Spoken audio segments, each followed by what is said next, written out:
नमस्कार. मी रवी घुगे. खरं तर हा व्हिडिओ या संदर्भात आहे की कशा पद्धतीने माझ्या नातेवाईकांना ब्लॅकमेल करण्यात येतं. एक ट्रॅप रचून एक परफेक्ट प्रोफेशनल ब्लॅकमेलिंग करून त्यांच्यावरती खोटे गुन्हे दाखल करण्यात येतात आणि त्याद्वारे मला देखील ब्लॅकमेल करण्याचा या ठिकाणी प्रयत्न होतो.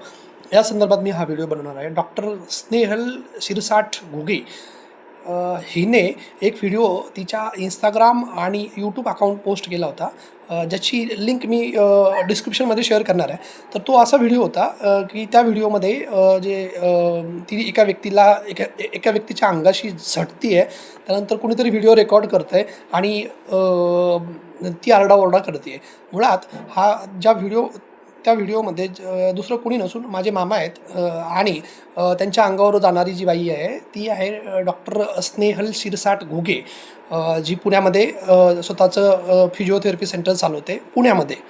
आणि जो व्हिडिओ रेकॉर्ड करतो तो हरामखोर, इथं तुम्हाला स्क्रीनवर दिसत असेल हिचा भाऊ, हा हरामखोर याच्या बहिणीवरती कोणीतरी याचं म्हणणं आहे की जे FIRमध्ये लिहिलं की अत्याचार झाला आहे आणि अशा परिस्थितीमध्ये हा व्हिडिओ रेकॉर्ड करतो. हिची आई पण त्या ठिकाणी आहे, तीही ओरडत आहेत आणि लोकांना असं दाखवत आहे की त्यांना कोणीतरी म्हणजे कोणीतरी त्यांना त्रास देते. पण मुळात ही पुण्याला राहिला.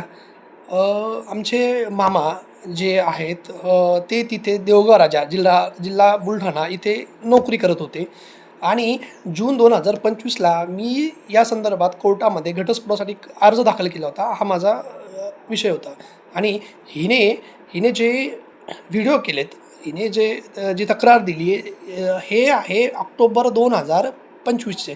म्हणजे अक्षरशः हे झाल्यानंतर 3 महिन्यानंतर मी कोर्टात ज्यावेळेला गेलो घटस्फोटासाठी अर्ज दाखल केला, त्यानंतर 3 महिन्यानंतर हिने कसं मला ब्लॅकमेल करण्याचा प्रयत्न केला की मी कोर्टाची केस विथड्रॉवल करावी आणि हिच्या म्हणण्यानुसार गोष्टी कराव्यात यासाठी. तर हिने पुण्यावरून आली.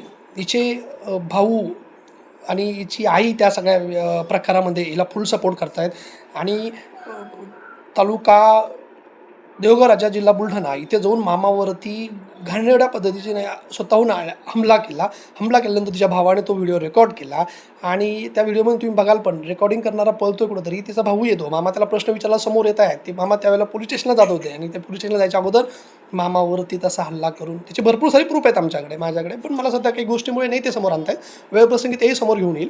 तर सांगायचा मुद्दा हाच होता की कशा पद्धतीने एक ट्रॅप करून प्रोफेशनली ब्लॅकमेल केलं जातं आहे माझ्या नातेवाईकांना आणि अजूनही माझ्या नातेवाईकांना धमकी दिल्या आहेत की आम्ही केसेस रजिस्टर करू. मी सगळ्यांना विनंती करतो, ज्यावेळेला ही कोणाकडे येईल त्यावेळेला फक्त एक व्हिडिओ रेकॉर्ड करा आणि हे तर झालं, परंतु एखाद्याच्या आयुष्याशी मामाच्या आयुष्याशी विनाकारण खेळ करण्यात आला एवढंच या ठिकाणी सांगेल. पुढचा व्हिडिओ जे पुण्यात फिजिओथेरपी सेंटर चालू आहे, doctor Snehal rapid relief physiotherapy centre या नावाने हे कसं फेक पद्धतीने चालू आहे या विषयावरती मी सविस्तर व्हिडिओ घेऊन येणार आहे.